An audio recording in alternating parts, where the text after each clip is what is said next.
Good morning, everyone. I'm Josh Lipsky, the director of the Atlantic Council's Geoeconomic Center. We appreciate everyone joining us on short notice to talk about the issue that is captivating global markets and captivating the entire world, what's happening with Russia's invasion of Ukraine, and what we're going to focus on today, what it means for Russia's economy, how the sanctions announced over the weekend impact both the Russian and global economy. So we're going to get right to it. We want to take questions. There are so many issues to cover, from FX reserves to gold, to the sanctions implementation, to the ripple effects on energy markets. And we have a fantastic group to take us through it. Julia Friedlander is here, my colleague, Seaboard Ingray, Senior Fellow and Director of the Economic Statecraft Initiative, Anders Osland, Senior Fellow at Stockholm Free World Forum, and Ludovic Subran, Chief Economist at Allianz. So we're going to jump right in. And Julia, let me turn to you first. So if you could walk us through and set the scene on the sanctions package. We keep saying words here from the Atlantic Council, unprecedented, historic. I think it'd be helpful to explain why we say that and what was actually announced over the weekend. Sure. Thank you, Josh, and thank you everyone for joining us. Pretty much a short notice this morning, but I realize that this is a hot topic for everyone. I'll just start by saying that I'm a sanctions practitioner. I was in the Treasury Department for 5 years. I was responsible for helping craft the Russia sanctions program in 2014, and also for examining Russian illicit financial networks. I would say that as Josh said, unprecedented, that's the word that we keep saying because there's no way to sort of encapsulate how we've blown the top off of the use of sanctions over the past week. I did not anticipate this personally. I admire it. I support the decisions of the administration, but it does shock me. And I think that it sort of speaks to the moment that the Biden administration and its partners are saying this is a now or never moment for to use financial and economic tools to counteract a military invasion. So I think I would start by saying this is a live financial warfare in real time, right? We tend to say we're going to use sanctions to pressure actors into changing their calculus to stop whatever we're doing that we don't like, or we do things like say we're going to cut off a specific terrorist financing network or a specific oligarch because we know that those funds are serving illicit purposes. But now the calculus has changed. And now we're actually betting against the clock to try to pull the bottom out of the Russian economy in time to make it untenable to continue a war and destroy Ukraine. And I think that it is a gamble. It is a black box and a bit of an unknown in sanctions history. So I think that really we're at a moment where every day matters, where every day we watch Russia's assault on Ukraine and the ability of Ukrainian forces to fight back, at the same time as we balance that on the other side with what the effects of the Western sanctions have been on the Russian markets. So and Anders is going to go into that. I'll just quickly say, what have we done? Very, very quickly, okay?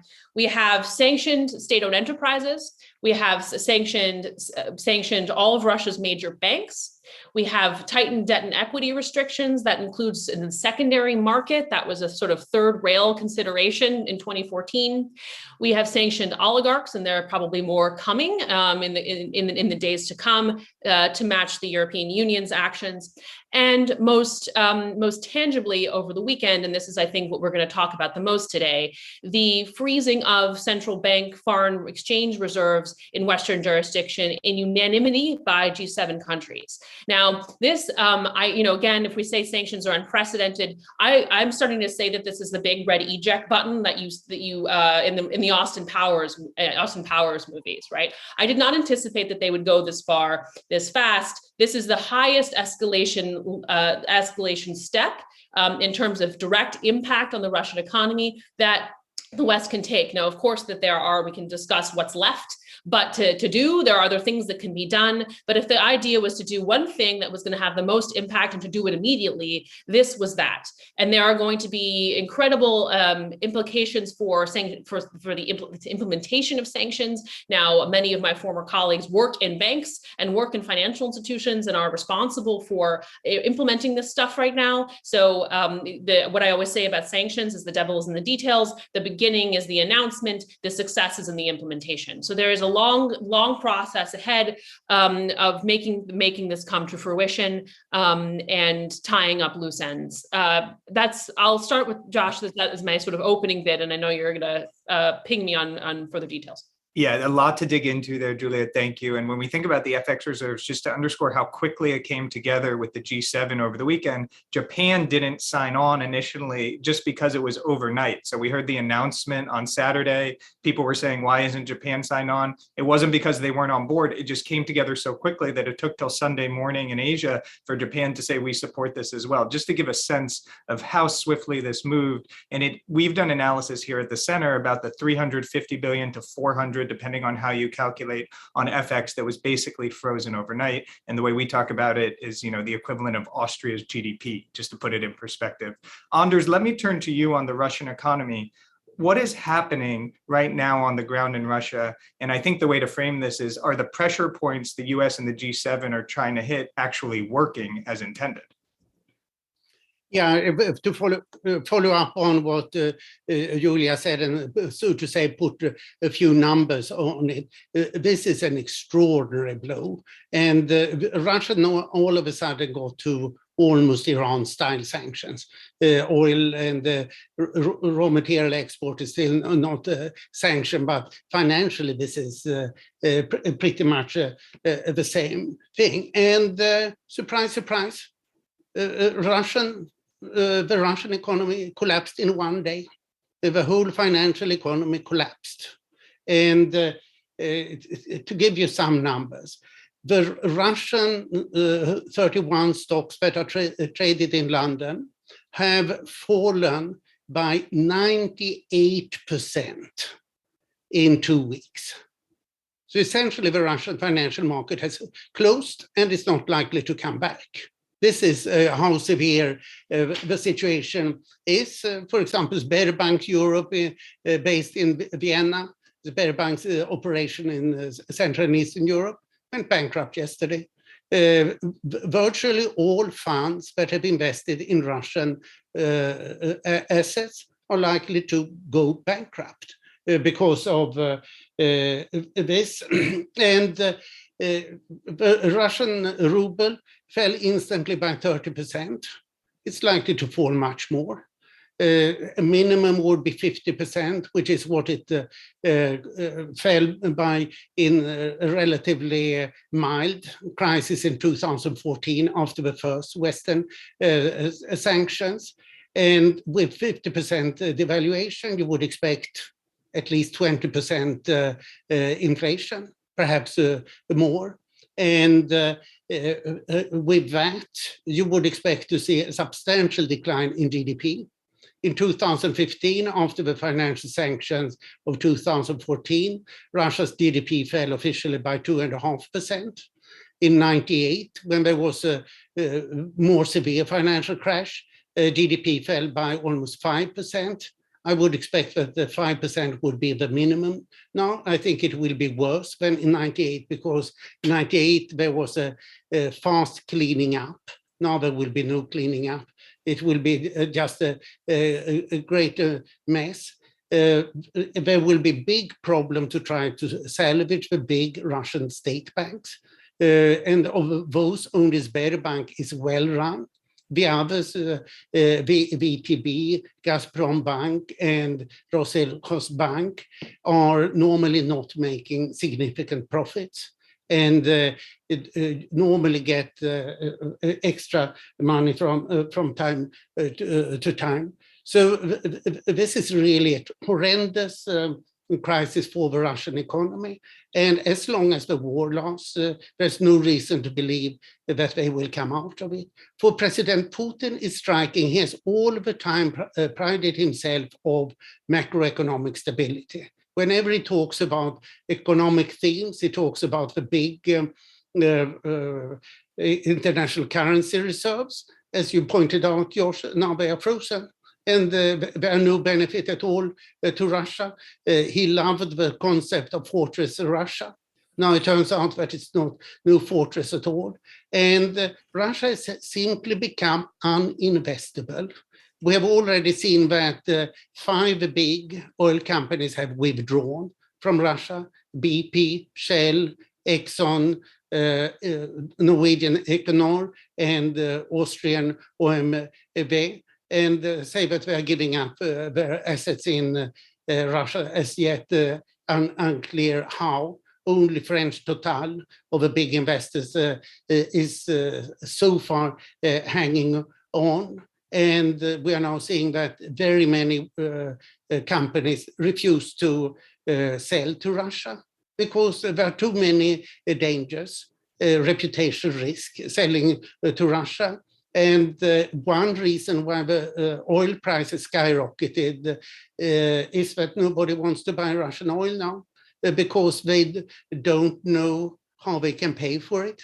Will they pay in a way so that they commit a sanctions violation? Okay, then it's better not to buy Russian oil. And since the price is going up anyhow, what's the damage? So this is horrendous.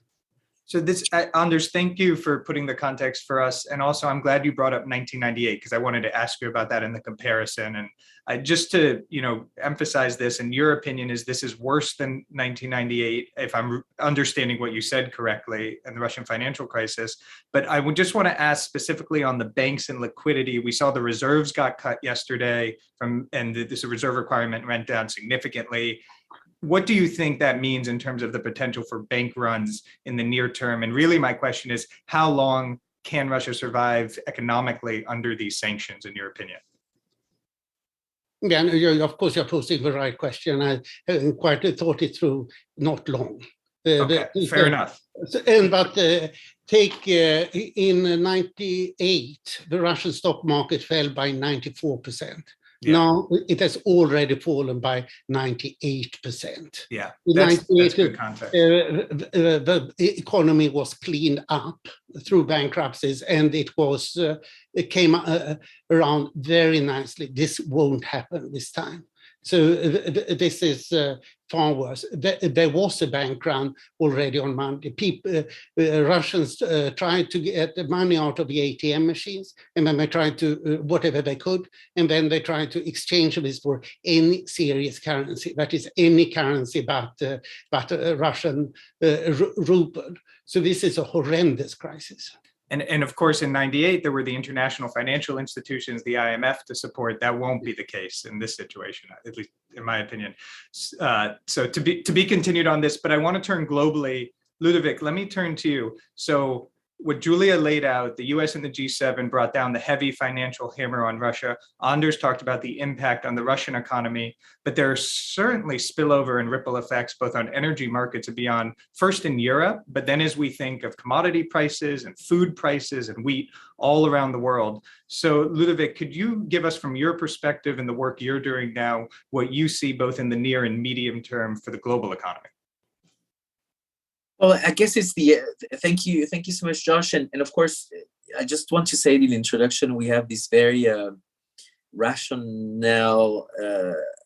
and very cold way of looking at economics and facts. But let's not forget about the thousands of civilians already who lost their lives because of this conflict, right? So here we don't, the human tragedy of the invasion of Ukraine is one thing, and here we talk about facts and numbers. But sanctions are certainly one tool. But it takes weeks, it takes months. We just need to remember this. And even though I share most of what Anders just mentioned, I think the Russian economy has a bit more coping mechanism that one can wish. But if I just turn to the world, if you think about it, about two sides of the coin, this is a textbook balance of payment crisis for Russia, much more severe than anything we've seen. For the West, it's more of an energy crisis and the stagflationary wind crisis, right?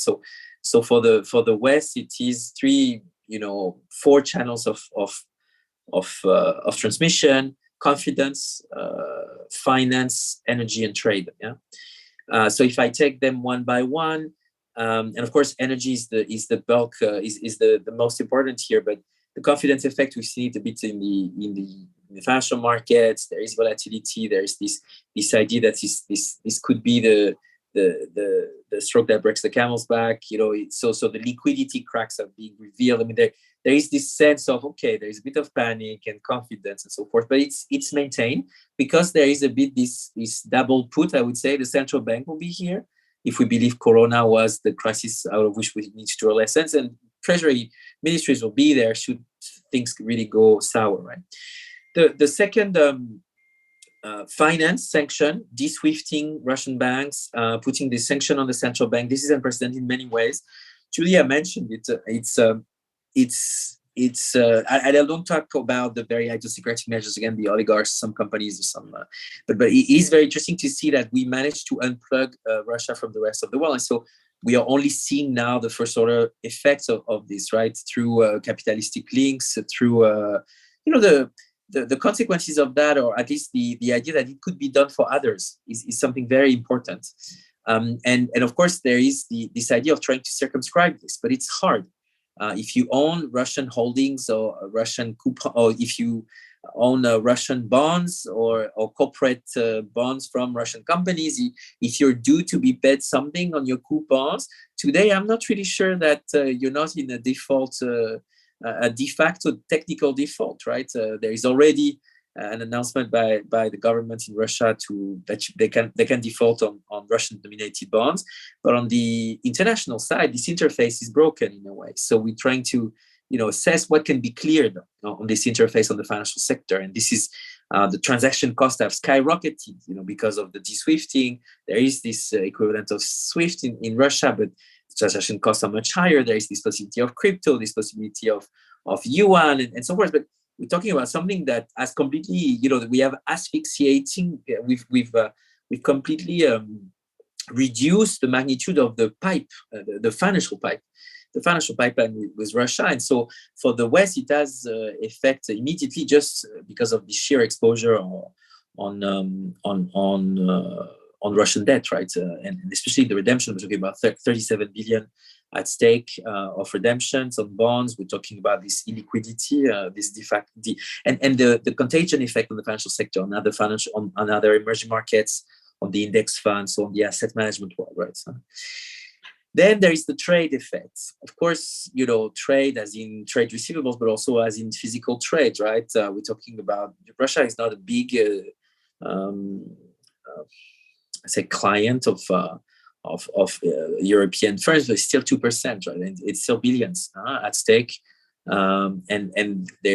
This is an issue for those companies that may be in a difficult situation after COVID, and so the question on trade going forward is going to be what do governments do here? A lot of companies in Europe have been asking governments to offset the cost for them to not be able to trade with Russia. So this is de facto some GDP not 0.1, not 0.2. And I finish with the big one, the energy. It is an energy crisis for us. We entered this crisis, we entered this conflict, we entered this war with very high inflation in the US for sure, and in Europe also.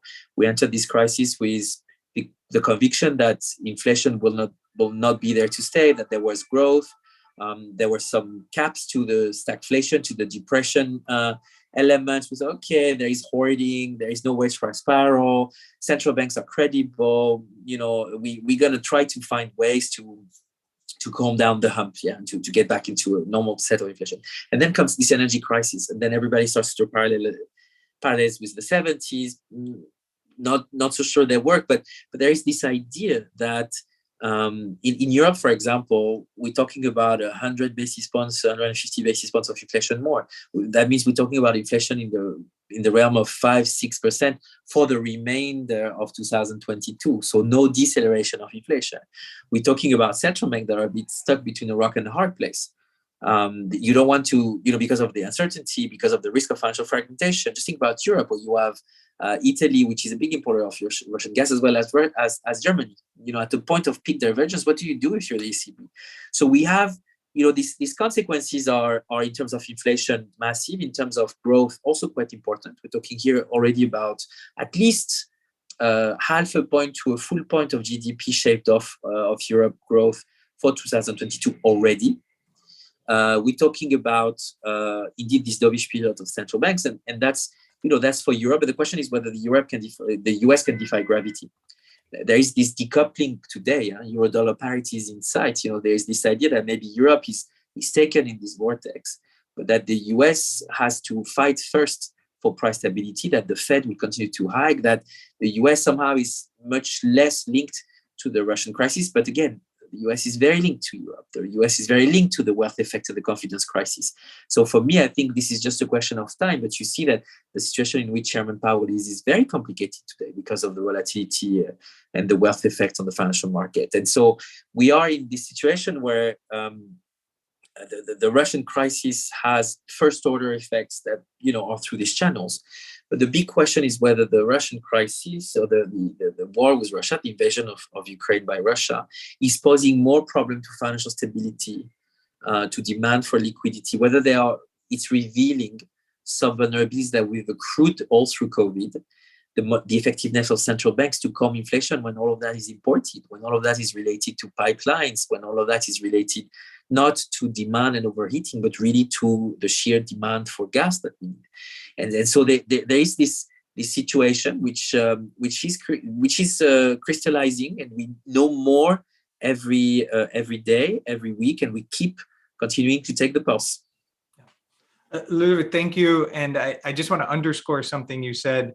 0.5 point to 1 point of European GDP shaved off already. I mean, that's, we'll see what comes, but I think that's critically important. And then the divergence or the different approaches that ECB and President Lagarde might have to take versus Chair Powell, who was already planning, of course, to raise rates at this March meeting. What we see in March is going to be extraordinarily significant and beyond what they expected a few weeks ago. And I appreciate what you said at the beginning. We are focused on the numbers, we are focused on the finance, we are focused on the economic impact, but none of us should lose sight of why we're here. And it's Russia's illegal invasion of Ukraine and the death and destruction that is causing. So thank you for reminding us of the reason we're all here and talking about this in the first place. We have a lot of questions, and you brought them up, Ludovic, on yuan, on crypto. I just want to ask you very quickly, and then I'm going to turn to Julia. I think you disagreed slightly with Anders on Russia's running room and ability to weather the storm. And just quickly, if you could explain your thinking. And then Julia, I'm going to turn to you on China, since we're getting a lot of questions on that in the chat. And please, everyone, keep submitting your questions and we'll get to as many as possible.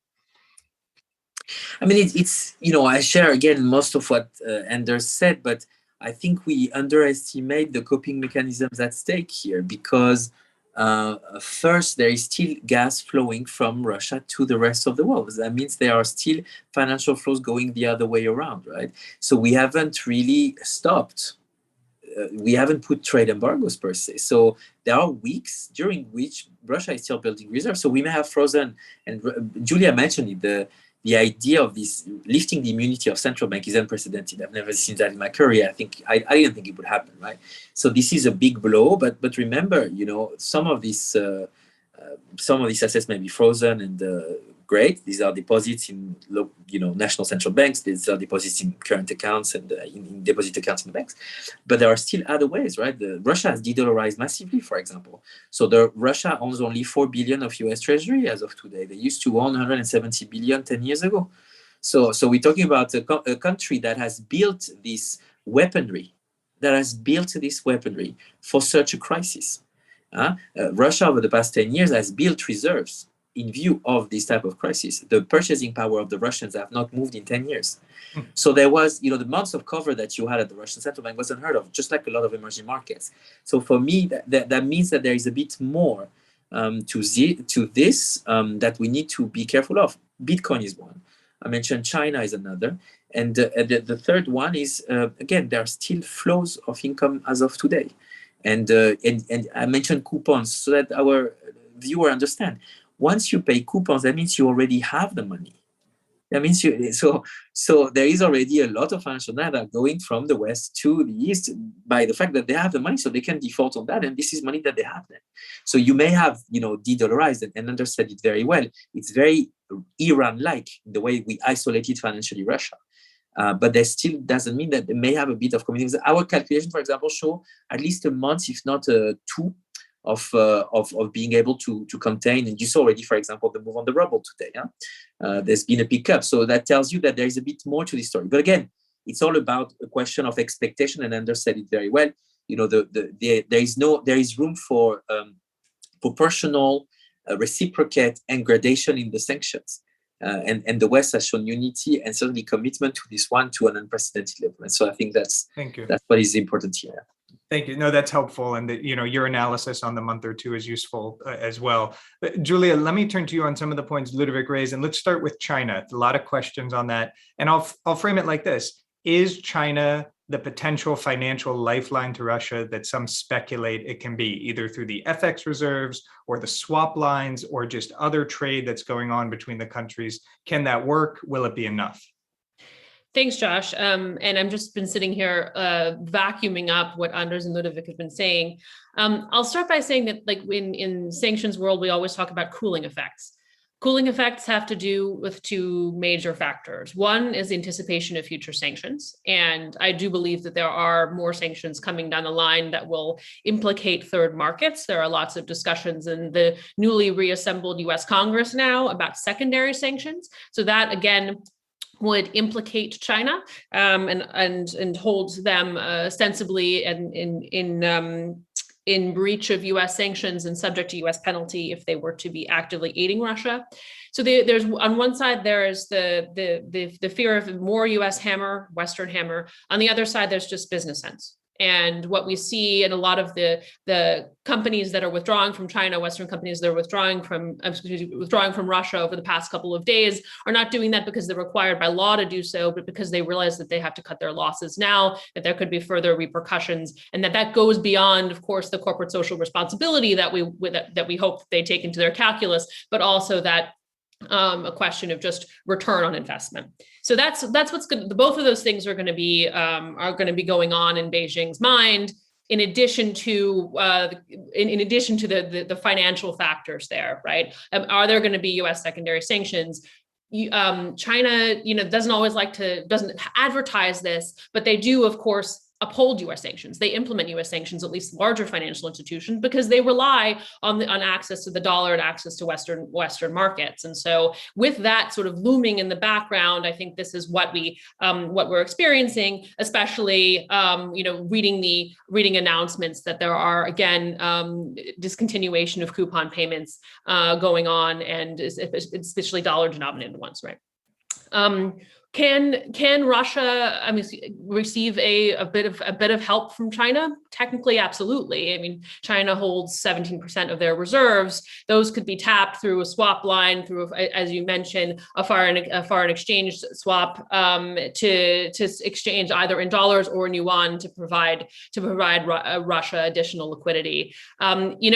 Obviously, that is available, but if you are Beijing at this moment, you're also wondering what financial sense that makes for you when you hold those reserves yourself. And so I think that there is a sort of political machinations going on against the financial capabilities, and we'll see what happens. But again, reading tea leaves right now, and that's of course all anyone can do with any of this, is that they are going to be hesitant to do this. And the political, abstentions on UN Security Council votes show that there is political hesitancy as well as financial hesitancy. So again, I think that we'll have to watch this space very closely, but I wouldn't overblow the ability or willingness of China to step in. Thank you. Yeah, no, I think it's a really important point, because we're seeing all these headlines of every move China's making financially. And as you say, everyone's watching it. But they have always proceeded cautiously in these situations. And there's no reason to think so far that they're not following the same playbook. Obviously, something we'll continue to watch. Anders, let me turn to you on something Julia brought up, which is gold. This has talked a lot about the reserves, Fortress Russia. You mentioned this, Anders, the idea that, Putin and the central bank could be sanctions proof. Could you explain to people who don't follow this so closely what it means to have these gold reserves, what kind of gold reserves they have, and how that can actually help them? Because it's not necessarily so clear that can become liquid and how that can turn into rubles that support their economy. So, Anders, to you on that question.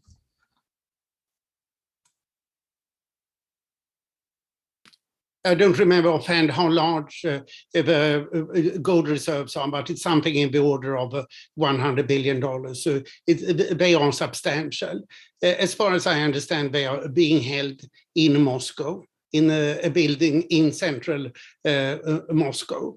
And as you say, they are extremely illiquid.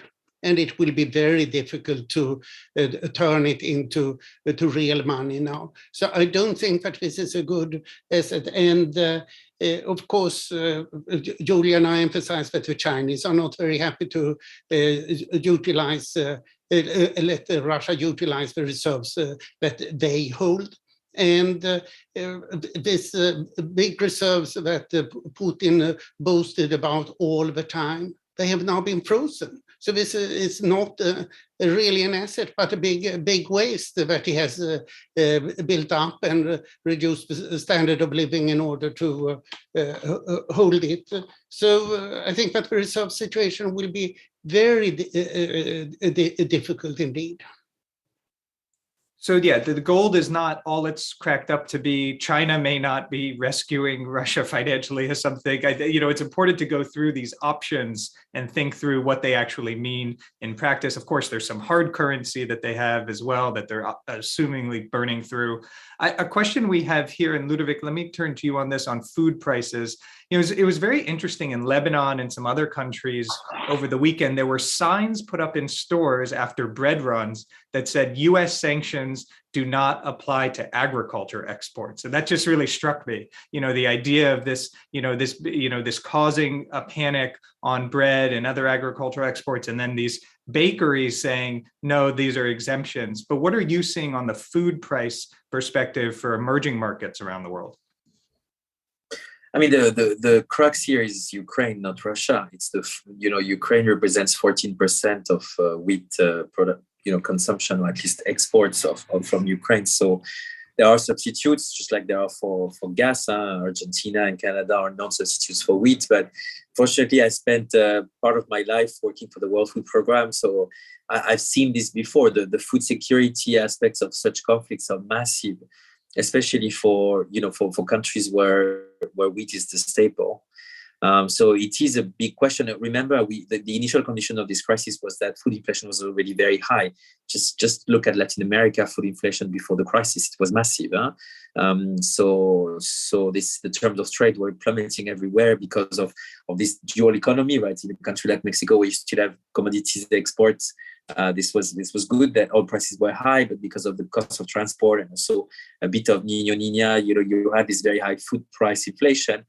This adds to the pie, right? So this story of food inflation is one. We also have some worries about shortages in the cable industry because of Ukraine playing a major role here, and Ukraine is indeed very affected. We haven't talked about the economy of Ukraine, but it is close to being dysfunctioning. There is a war, an invasion on the country, so a lot of the production of Ukraine is stopped, right? So this food security element is one, and more importantly, because of the turmoil on the financial sector, the risk on currencies is very strong.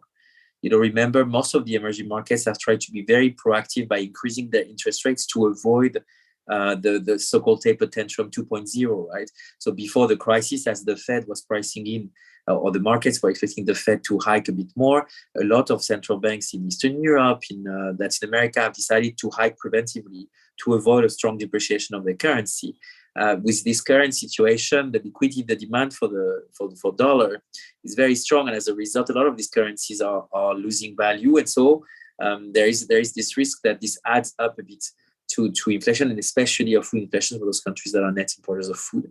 So it's a bit of I wouldn't call it yet a perfect storm, but it's clearly a situation that calls for safety nets, targeted social transfers to offset the problem of higher food prices for those families that cannot afford to have such an increase by 10-20% of food prices, right? So the idea is always to avoid the blanket subsidies, to make it financially or fiscally sustainable, but to retarget. Some countries in Latin America, for example, have invested very strongly on these conditional cash transfers and these safety nets. This is one of the solutions to think about, but the risk is real on food inflation. We shouldn't rule it out because we're worried about energy inflation. The two, at least the energy inflation is fueling into the food inflation. If you remember 2007, this is exactly how it played out. I know it's an important point about the connection between, we talk about energy and then we talk about food sometimes separately, and that's not how it is going to work. And that's the pressure points feed on each other. Anders, I know you wanted to come in on food, so I'll turn back to you. And then Julia, I'm coming to you next on cryptocurrencies. So heads up. Yeah, thank you. This is extremely important. Ukraine is the biggest exporter of corn to China. China is highly dependent on corn imports from Ukraine. These exports go through the Black Sea, and now the Black Sea is closed by a Russian naval blockade. And Turkey, the other day, blocked the Bosphorus for Russian naval ships because of a war in Ukraine. Turkey is firmly on the Ukrainian side. It provides a lot of excellent military supplies, in particular its drones to Ukraine. And right now, wheat cannot be exported from Russia and Ukraine, and these are the two biggest wheat exporters in the world. Where does this wheat go? It goes primarily to North Africa and the Middle East. What happens there if there is a shortage of wheat? The bread prices go up and you get riots. So this is one of the direct effects. So think Egypt, no wheat for the bread, prices go up, people protest. This is what we should think of as one of the major effects. And then it's the question, what does Turkey do, which is also a major importer of wheat from Ukraine and closely allied. And Russia can't get its wheat out. Most of its wheat goes through the Black Sea also. So this is a major crunch. Thanks, Anders. No, it's important. I mean, all the ripple effects as we think about them. And just Saturday when this was announced, I think it's taken a few days, just as companies have thought of their exposure, the global economy is sort of processing in its own exposure over the last 72, 96 hours. Julia, we talked about lifelines for Russia. We talked about China. You know, we talked about the other options they have. We talked about gold. The one that keeps coming up, we focus on our center, as you know well, cryptocurrencies and central bank digital currencies. So could you talk a little bit about that and why that may or may not be an option for the regime?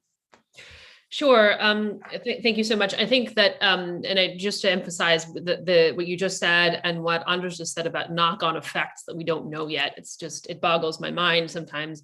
I think, in terms of crypto, Russia actually just banned cryptocurrencies. Now we don't really know to what extent that it's going to enforce this, but there is actually a prohibition on their use, and I think particularly because of this, but moments like this, that people are going to take assets out of the country at a time when they're actively prohibiting investors from recouping foreign profits in dollars and making them or euros and making them convert to rubles. So this is a sort of an open flank for them. And I mean, of course, there's a possibility of this, right? I think, but even Bitcoin is traceable. Any form of a digital currency by its nature is traceable along a blockchain. So unless these firms that are analyzing this stuff actually know where the money is going, and if Western firms can do this, the Russians can do it as well, to track the movement of many of these things. So I would of course, it's a possibility. I'm sure there are people trying to use it, but I don't see it as a broad scale way of moving large assets out of the country. And also, when it comes to some of the more unsavory characters in the Russian economy, the bigger players, and the oligarchs, and the like, and Anders and I have explored this together, is that they dominate one of the most sophisticated global money laundering networks in the world through shell companies and trusts everywhere, and of course Western jurisdictions are all implicated and wrapped up in this. But that if I were trying to move money out of Russia right now, I would use that because that's available to me. These are guys that are not necessarily going to be connected through sort of alternative means to third-party jurisdictions, and therefore find ways around the sanctions on the major banks. So again, if I were trying to get money out of Russia right now, I would launder it. I wouldn't use Bitcoin. Yeah, it's like you've said so many times before, Julia, if you want to do illicit finance, there are easier ways to do it than cryptocurrency and certainly central bank digital currency. The traditional means are still there. On central bank digital currency, and we'll put this in the chat as well, there's also been speculation on this digital ruble being an avenue. And I just want to, from the work we do at the center tracking this, and we'll put the analysis in here, that is not an option for Russia right now. This has been completely overstated. There is no digital ruble. There is no central bank digital currency. There was an announcement 2 weeks ago of a pilot project. Not a single Russian has tested that. This is just conceptual within the central bank at this point. And that is only retail to be used domestically, not wholesale bank-to-bank transfers, which could be used as a means around SWIFT. That's not to say China and other economies don't experiment with wholesale central bank digital currency. They do. But the idea that in the near term, that's some sort of economic lifeline for Russia is just not realistic. So we'll share all that research. But Ludovic, let me come to you and go back to the Russian economy for a minute. Russia's central bank, Governor Nabiullina, considered, a widely respected central banker. She delivered the Candace lecture at the IMF in 2018, the sort of highest honor for a central banker, very well respected technocrat in her field. What do you think she is thinking now? What steps are the Russian economy going to take? We saw some capital controls put in. What are the next moves to weather the storm if they can? So Ludovic, I'll start with you on that, and then Anders, I'll come to you. There is this video of President Putin gathering his top economic team, and you could see that Nabiullina is she's suffering. She's angry because she sees her economy going to the ground, I think, and she knows that she cannot do much. She raised interest rate to 20%. You've all seen that, but the bank run is already massive. According to our calculation, we're talking about approximately 12% of all M2, the money aggregate of Russia, have been withdrawn from banks as we speak, right? Because people are worried that tomorrow they won't be able to even go to their cash account to be paid their salaries, right? So as you know, the Russian central bank is also doing a form of QE. If you look at the repo operation, so this, beyond the interest rate, there is also the liquidity provision that you can give. We're talking about something in the tune again of 15% of the total balance sheet of the central bank that has been put in place as emergency liquidity facilities. And of course, there is the tool that you want me to talk about, which is the direct intervention of the central bank to maintain the ruble, right? Because it's not all about the price of money in the case of an economy like Russia. It's also about the intervention of the central bank itself to maintain the ruble from further free fall. And this is where the central bank sanctions are quite incredible in a way, because they prevent some form of direct, capital transactions, I would say, from the central banks to control the currency. And therefore, you've seen President Putin announcing the capital controls. Yeah, so the 10,000 max transaction. This idea of avoiding a form of capital flight. And so I think the whole toolbox is at stake here. To go back to Anders and Julia's research, I think the idea initially was to hurt those people that have accumulated money, at least since the voucher privatization of the 91. There is an ongoing conversation on Twitter which is fascinating, which is about who actually created the oligarchs, if not the economic community, when they decided that it was good to create this voucher privatization in the 90s, right? So the money has been there. The sanctions are really going after this money, but the people in the street are feeling the brunt, I would say, of the situation as of now. So Nabiullina has a lot on her plate. The rates, the emergency facility lend or liquidity provision, avoiding bankruptcies. And to a certain extent also continuing to intervene to make sure the ruble doesn't go in free fall. But the dikes, the defense mechanisms are becoming more porous as we speak, right? Because the amount of the sanctions are very strong. So that's why I think, I see that image, and I've met Nabelinda once in my life, and she's an impressive character, right? So you can see that her brain works 10 times faster as yours. But I think she can see that the economic cost of this for the Russian people is going to be massive, including shortages, including a lot of things that are going to come beyond the price effect through the volume effect as the pipelines to Russia are being closed as we speak. I agree with you, and I think she sees it perhaps more than anyone else, at least initially in the Russian finance community saw it. And there's a reason she's called the one person Putin fears. Anders, let me turn to you on the steps they're taking, responding to what Ludovic said. Yeah, first of all, I would say that I think that Nabelinda is heavily overestimated. She's Putin's obedient servant. She was previously his personal economic advisor, and that's why she became head of central bank. There's no independence of a central bank. She has participated, for example, in 2014, a highly dubious transaction by Rosneft of several $1 billion that destabilized the ruble, where she helped Rosneft to pay for a big loan by destabilizing the ruble. Completely unacceptable. And but that case is actually showing what Russia does in these cases. She allowed the ruble then to float.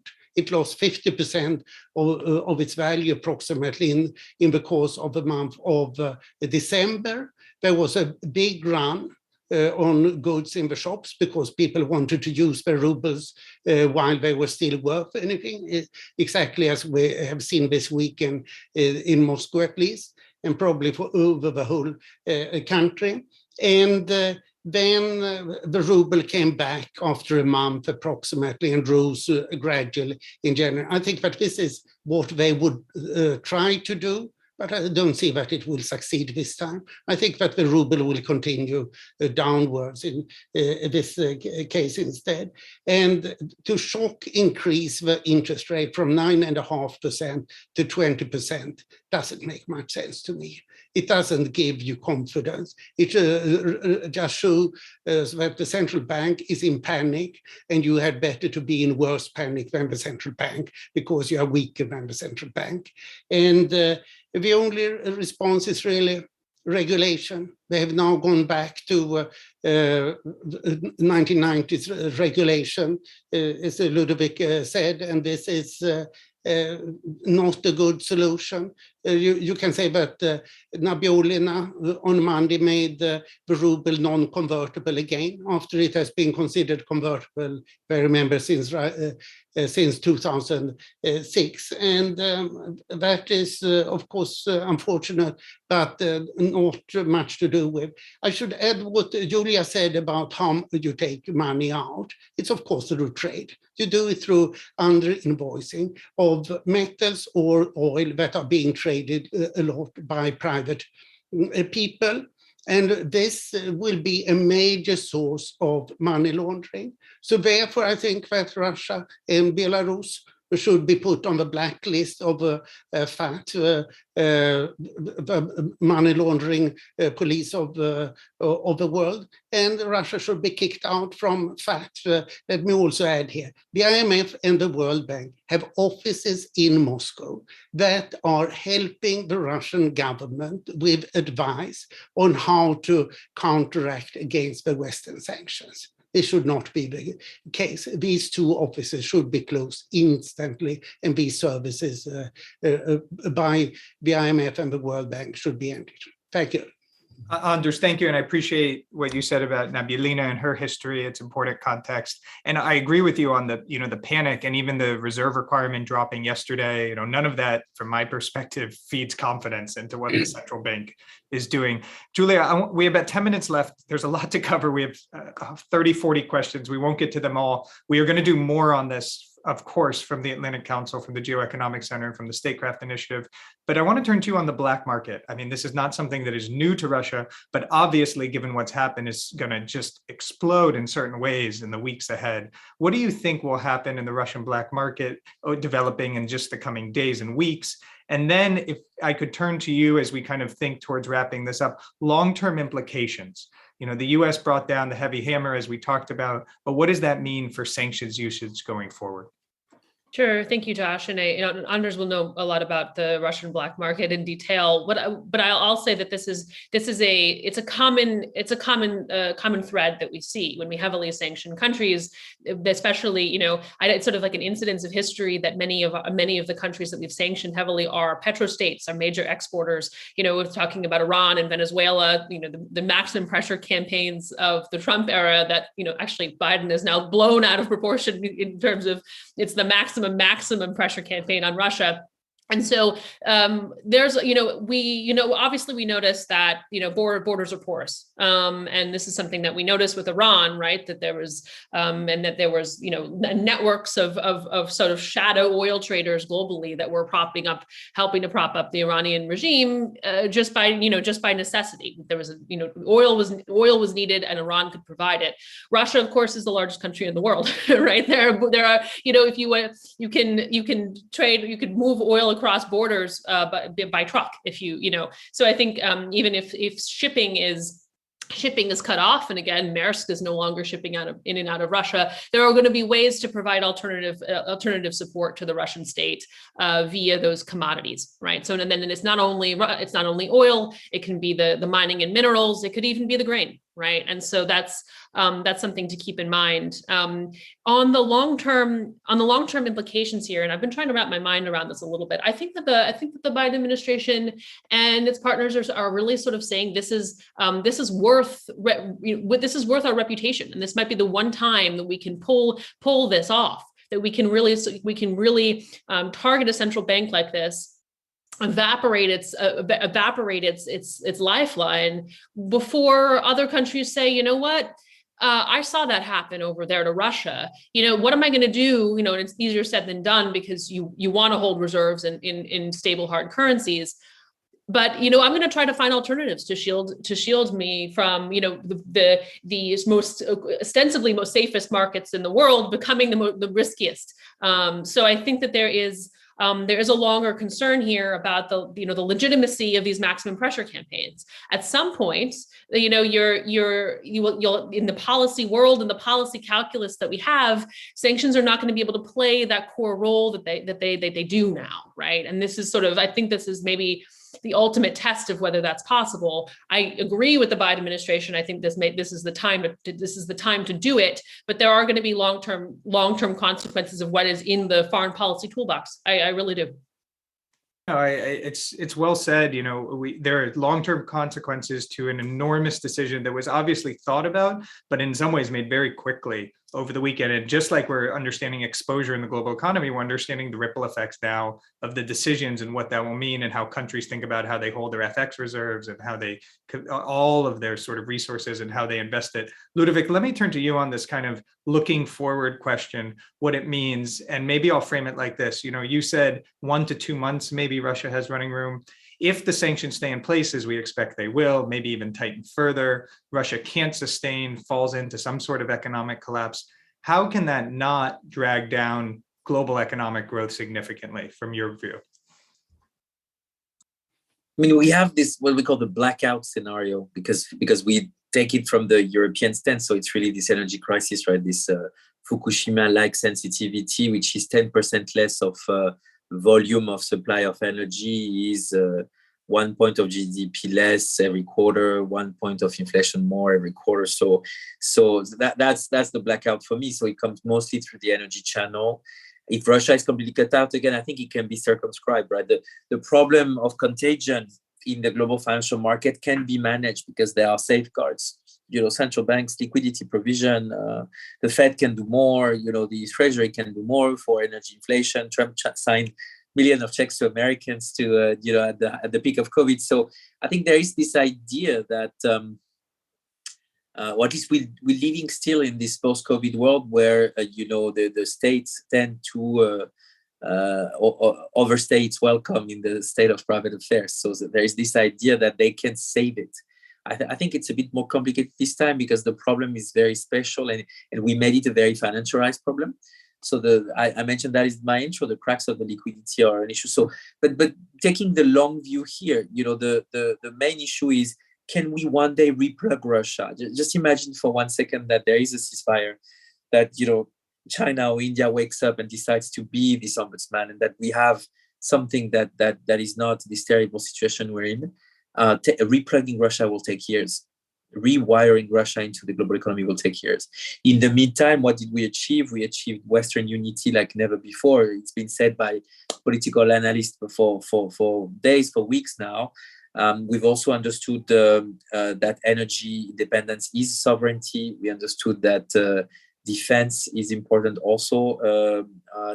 We understood also, I would say, the German policy pivot is very massive in that way, in the sense that Germany is ready to rethink its policy framework in a very major way. And Germany, of course, is this beacon of rigor, I would say, in Europe. So because Julia talked about the US, I just wanted to give the European view on this. It's a very interesting pivot here in terms of what is the role that the public sector will have to play in energy independence. It's we're going to have to the Germans announced 2% of defense spending in GDP terms.